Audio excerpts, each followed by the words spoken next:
Good morning, ladies and gentlemen.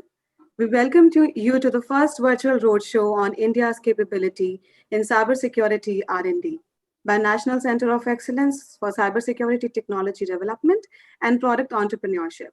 The National COE is a joint initiative of Data Security Council of India and Ministry of Electronics and IT to make India a destination for cybersecurity innovation. We would like to extend a warm welcome to all our esteemed guests, delegates, and speakers today. The evolving IT landscape requires an evolving cybersecurity landscape. The rise in scale, complexity, and magnitude of cyber attacks have further reinforced the need for upgrading the R&D capabilities for countering the same. The virtual cybersecurity R&D roadshows provides a platform to all academia, research institute, government organization to exhibit their cybersecurity research prototype and products. The attendees would be able to know the research being done in cybersecurity space, experience the technology prototypes and products, and explore the possibilities with researchers who are participating with us today. There is an exhibit of 15 leading academic institutions and user organizations, which is open in the exhibition hall throughout the day. Please feel free to visit there. We hope this roadshow provides ample opportunity and experience to all of us. And during the event, you may post about us using the hashtag CSRND Roadshows or hashtag National COE. Now, I would like to begin by inviting Ms. Rama Videshri, CEO TSCI, to deliver the welcome address. Please give her a big round of digital applause. Thank you, Rama, for joining us. Thank you, Sonam. A very warm welcome to all the delegates from academia, industry, and government and public sector research labs who have joined us.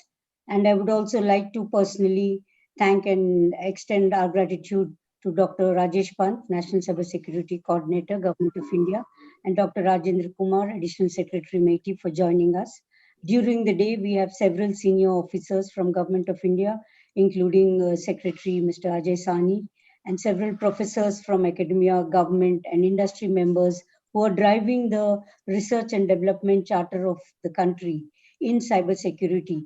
And also, as Sonam has already mentioned, we have the most premier academic institutions and public sector labs like CSIR, Baba Atomic Research Center, and CDAC from Ministry of IT, also showcasing probably for the first time on a public platform the cybersecurity R&D projects that they have undertaken and products and prototypes that are available. As we are aware, India and across the world and all enterprises in India, state governments in India, city governments, Government of India across all ministries, and of course the technology industry sector, digital payment sectors, all of us are pursuing a very aggressive digitization strategy. Several emerging technologies are mainstreamed in India. And because of that, the cybersecurity risk only gets accentuated every hour and minute, which I think Dr. Pant will be better equipped to comment on.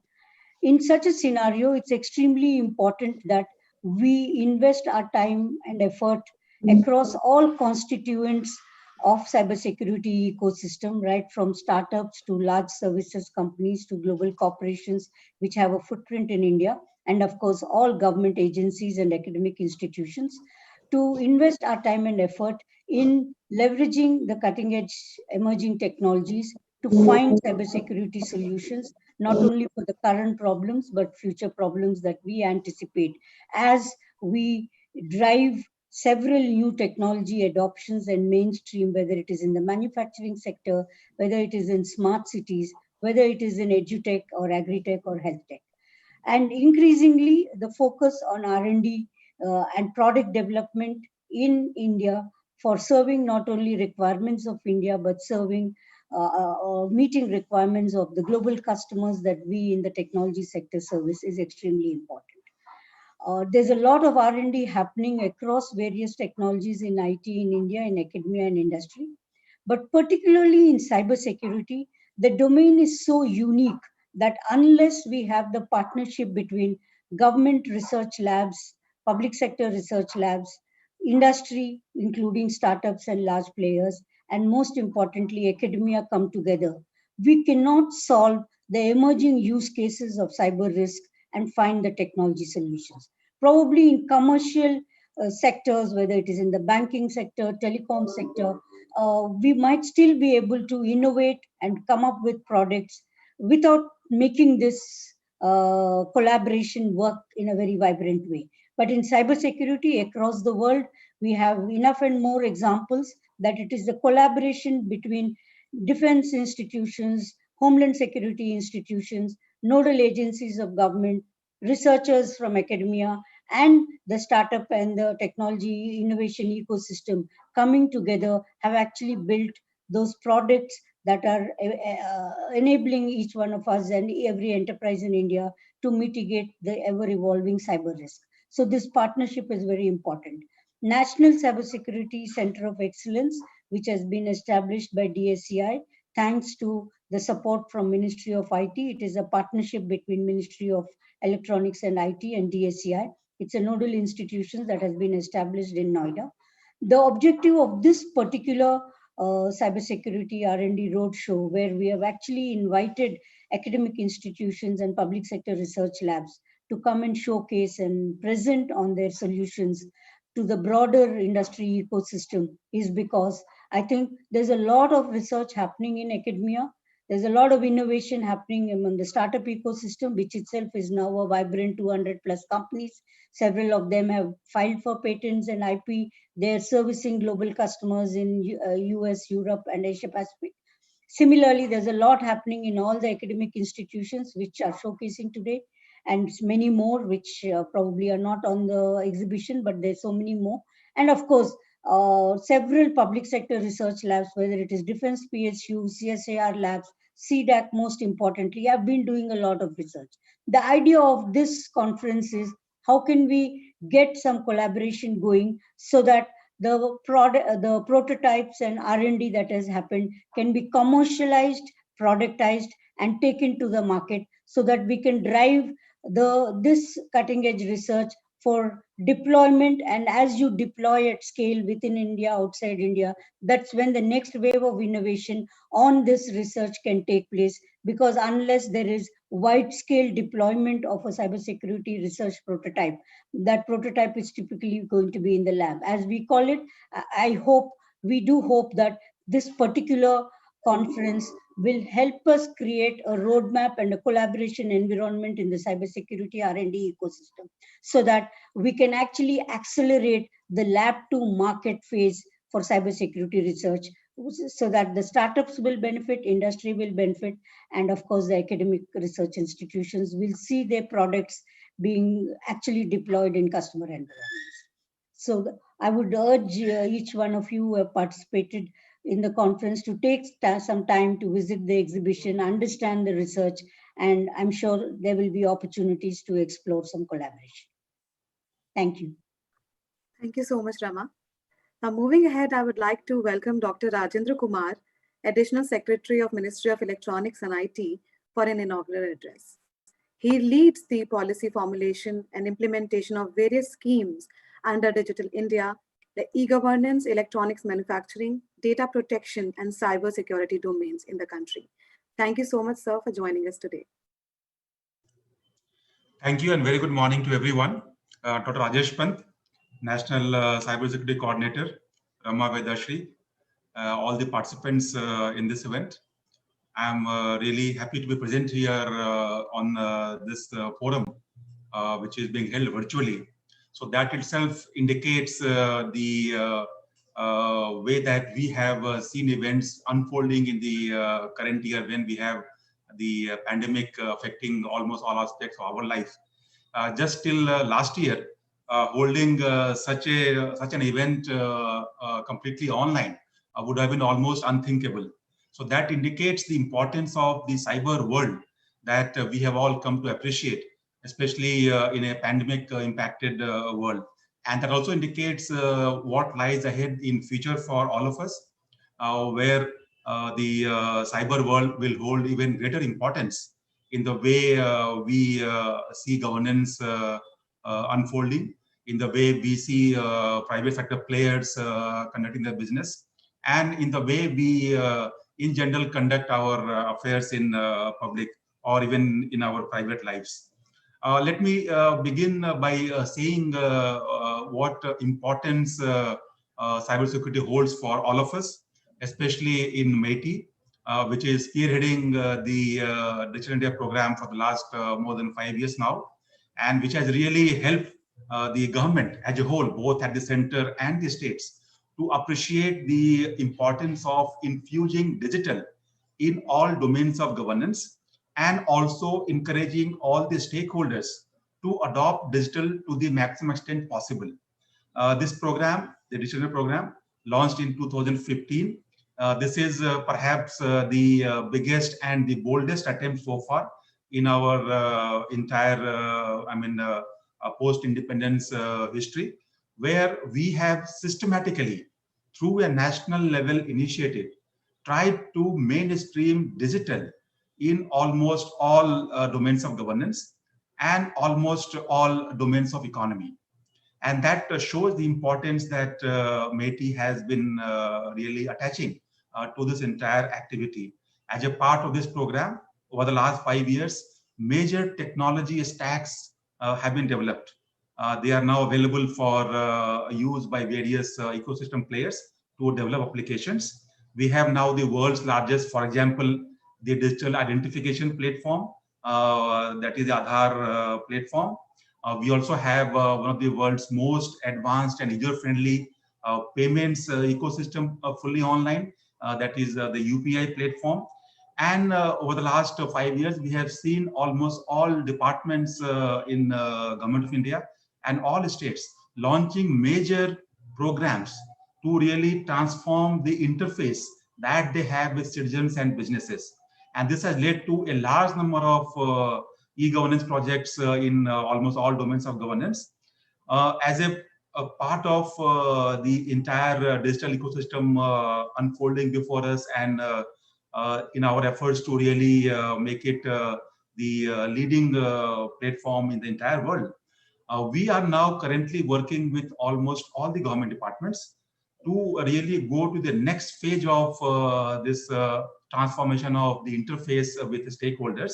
And this program we are leading now through transforming the current interface into what we have called as National Public Digital Platforms. So currently this effort is ongoing with many ministries, and we have the first example, the first case of this platform being implemented right before us at this moment of time in the health domain. So this National Digital Health Mission, which was launched by our PM on the 15th of August, this is the first major attempt at integrating the various applications in health domain onto a common national digital platform, which would help in delivering health services digitally to all the stakeholders, to all the citizens, where he would have a seamless access to healthcare services from both the public and the private sector. This is the first case of this major platform. We also have currently work ongoing with Education Ministry, Agriculture, Transport and Logistics, etc.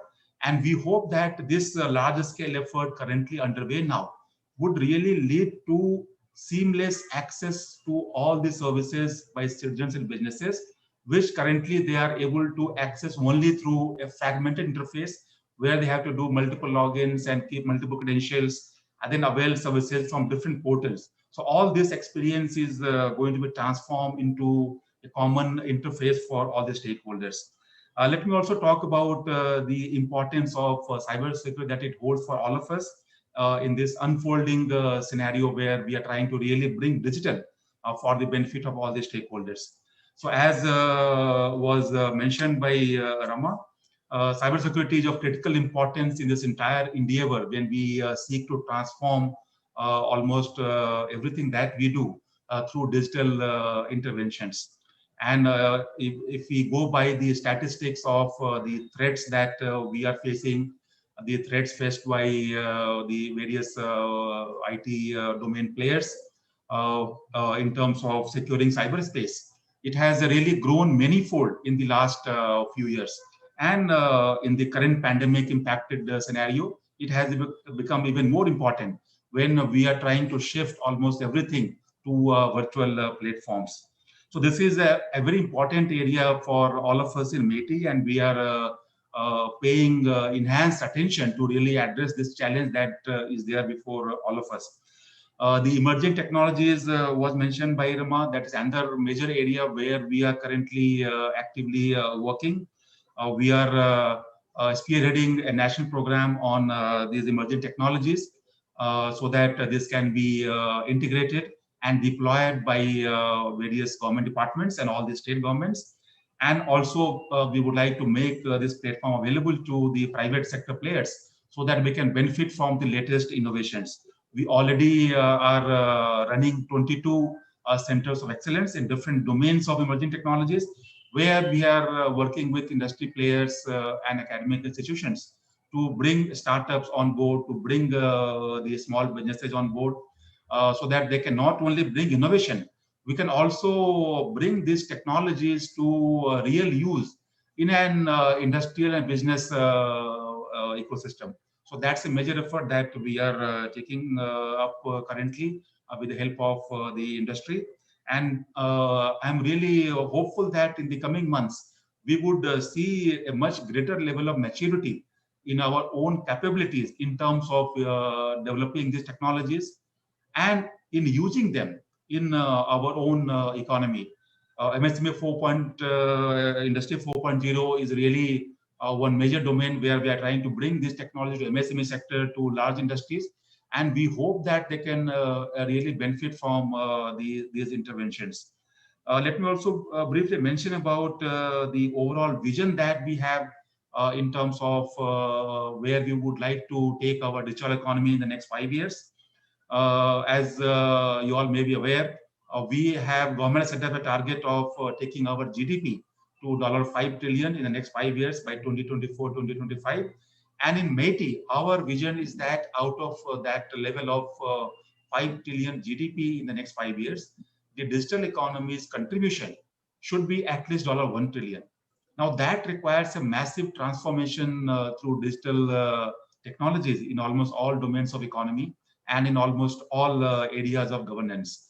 And that also means that the share of digital economy has to go up from the current level about 7 to 8% of GDP to at least 20% in next 5 years. Now that's a massive transformation that we are aiming at, and our endeavor is to involve all the partners from the industry, from the academia, from everyone, all domains of governance, all states. They have to be on board to really work together to achieve this transformation that we have in mind. Let me also talk about another domain which is of critical importance when we talk about cybersecurity, and that is data governance. As you all may be aware, METI has launched a major effort in this domain in the last 3 years. And we worked with all the industry partners, with all the stakeholders. And we had set up a committee which gave us a draft on the data governance mechanism.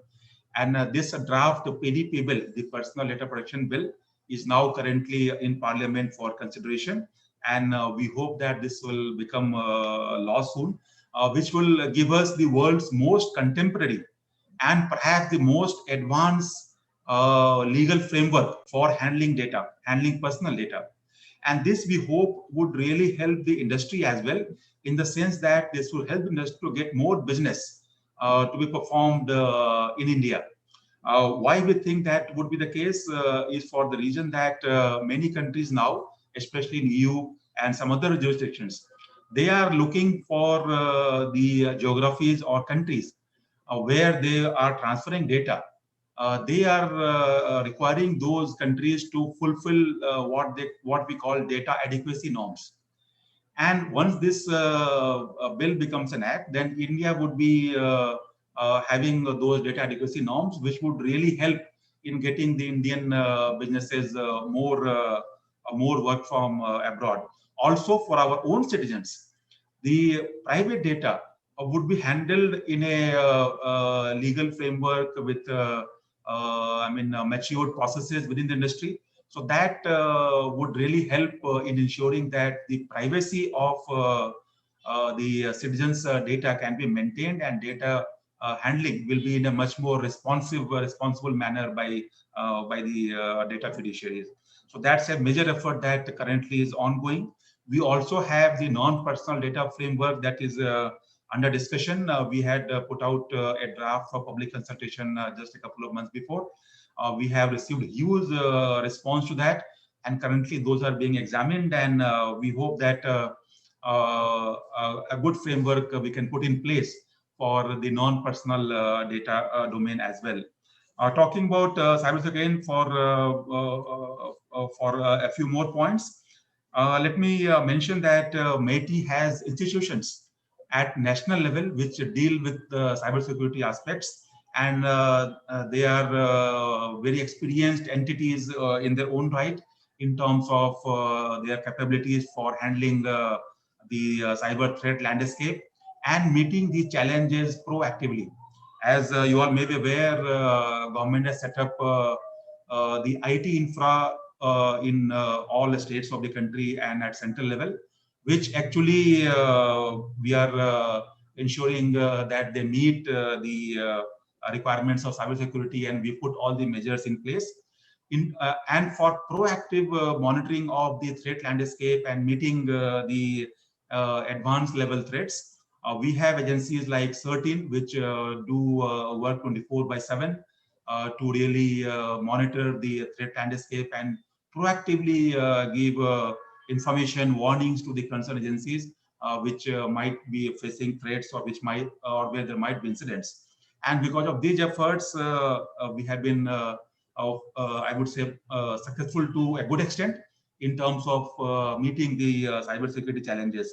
We also have worked very hard on capacity building, because that's a major area where we think that with capacity building of the institutions involved, both in the government and the private, would be very helpful in really addressing the challenges of cybersecurity. In terms of R&D capabilities, of course, we are working with our best academic institutions across the country to develop advanced level tools. MeitY is a part of that entire effort. We are funding such projects in different institutions. We are proactively training all the government officials.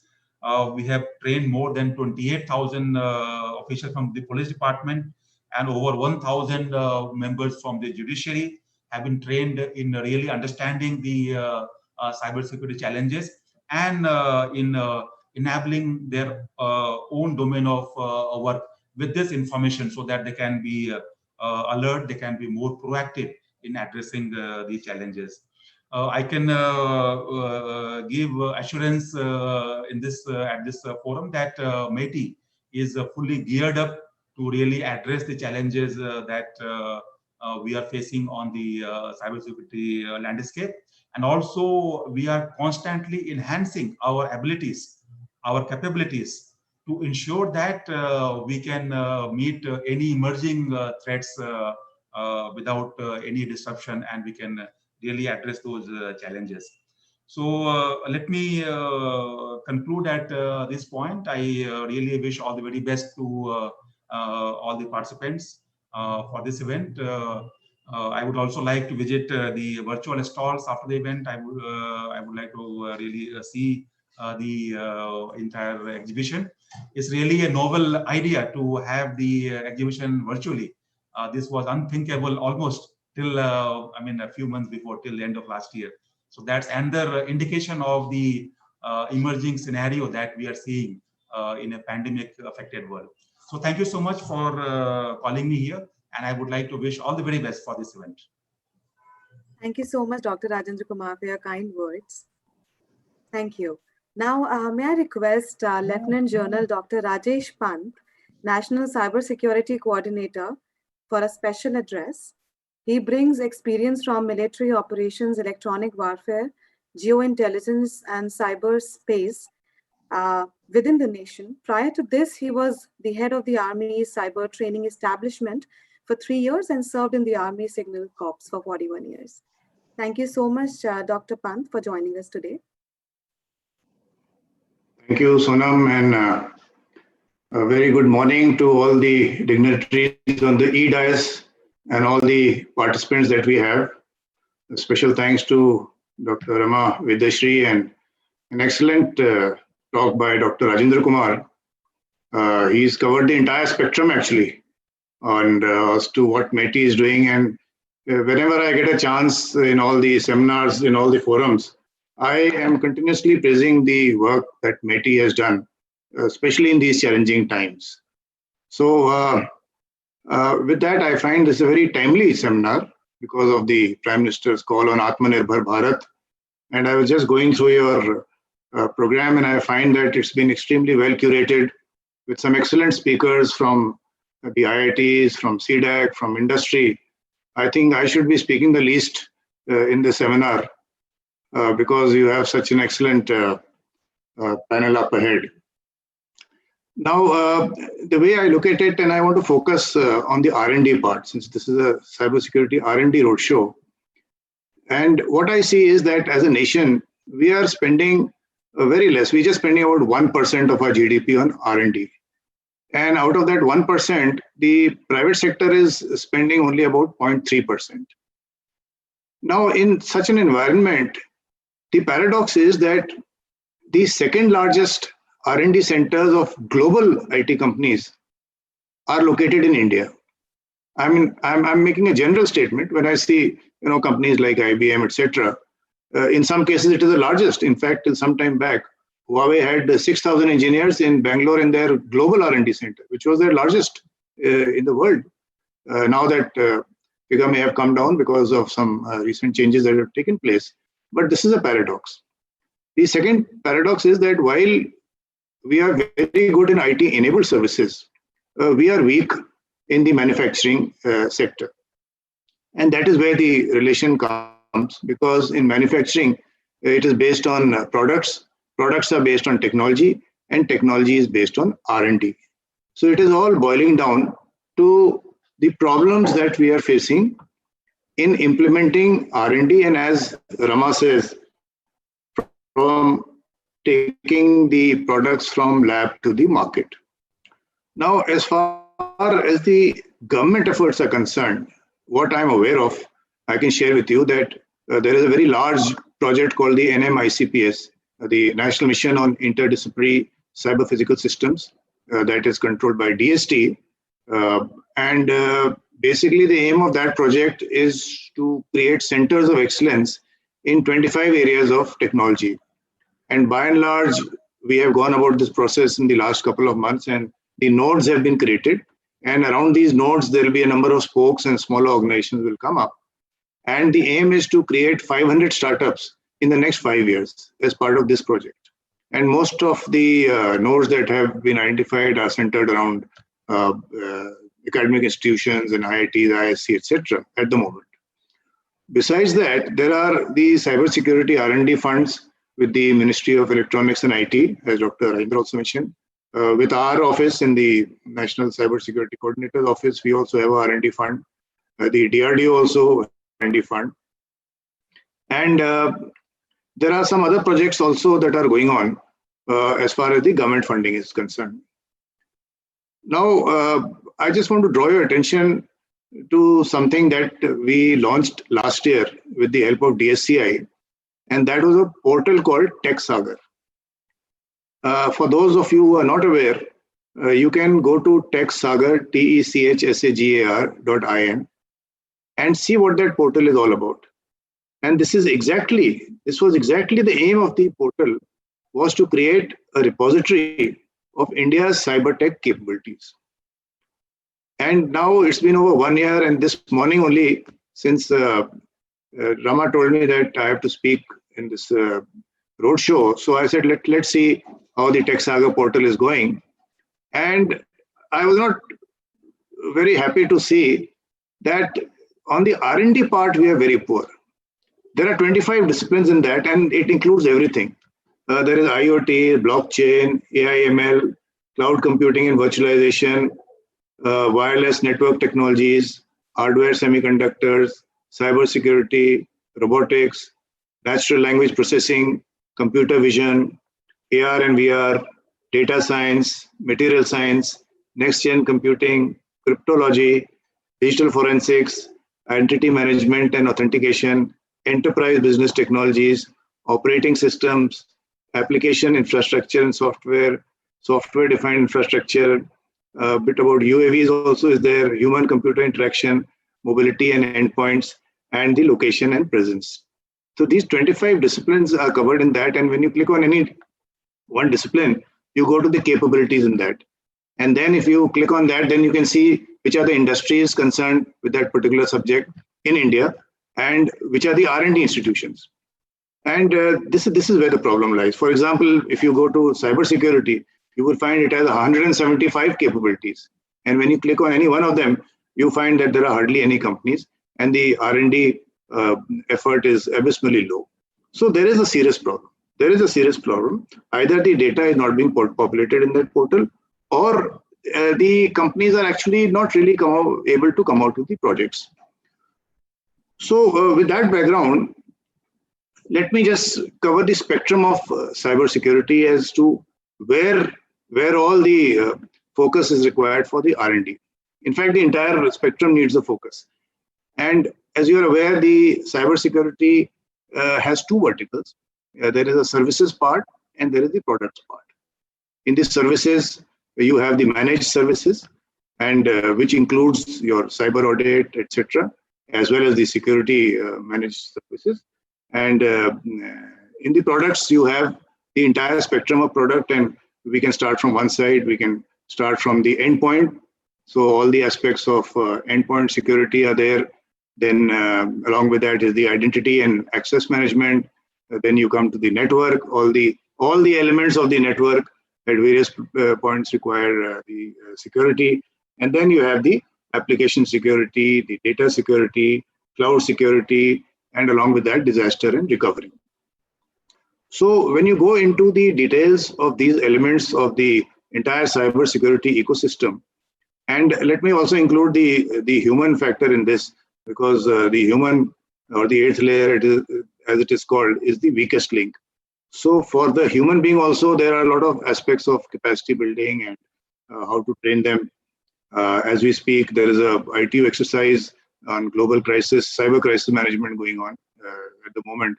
So there is an entire spectrum of cybersecurity products. And this is where I think a lot of R&D effort is required. And we need a lot of indigenous products in this space. So we are there to guide you and help you. As I said, we have a small fund also.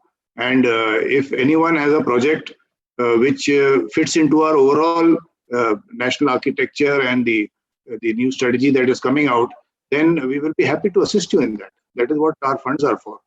So please look at this sector in a very serious manner. And I have not spoken about the OT part as yet. We've just discussed the IT part. For me, at the place at which I sit, the cyber physical systems and the SCADA ICS, which is there in the OT aspect, is much more serious from the point of view of a cyber attack because of the consequences that are involved in that. So that aspect also requires a lot of R&D effort from the cybersecurity point of view. So I have laid out the spectrum. I have told you where the focus is. That it has to be a collaborative effort. As Rama said, there's no doubt about it. Cybersecurity itself is a team sport. In fact, it is an international team sport, because by itself, a nation cannot do anything the way the attacks are coming from 4 or 5 hops, and you require dark web monitoring, etc. So collaborative effort has to be there. It has to be PPP, but there is a lot of scope in this aspect, and I'm so glad that the DSA has chosen this subject and laid focus on it at a very timely moment. Again, I am saying, with this call of Atmanirbhar Bharat and the challenging times that we are going through, you are aware of the situation on the border. You are aware that we are passing through a pandemic where there is a transformation, a digital transformation that has taken place. Total focus is on e-governance. The online transactions have increased a number of times. Crime has gone up by 500 to 600%. So in this environment, to lay focus on the R&D aspect so that we get the results at the earliest is a very important aspect. And I must compliment DSCI for this initiative, and thank you very much for giving me this honor. It's a busy day for all of us. So, and as I said, I don't want to speak too much because you have some excellent speakers in the lineup, and if I get time, I'll definitely hear them. And I'm also looking forward to the virtual exhibition. I think it's a great concept. So thank you once again, and I wish the event all success. Jai Hind. Thank you so much, sir, for setting the right context and helping us kickstart the cybersecurity R&D roadshows today. We will now move on to our next session, which is cybersecurity R&D, scaling up for India's future readiness, which will be streamed in Audi-1 itself. It will take us a few minutes to transition to the second session. So as soon as this session ends, you can use those few minutes to interact with your fellow attendees using the network tab on the bottom right. We will be back in a few minutes. If your feed does not refresh, kindly refresh your page after a few minutes. Thank you, and over to you, Srishti.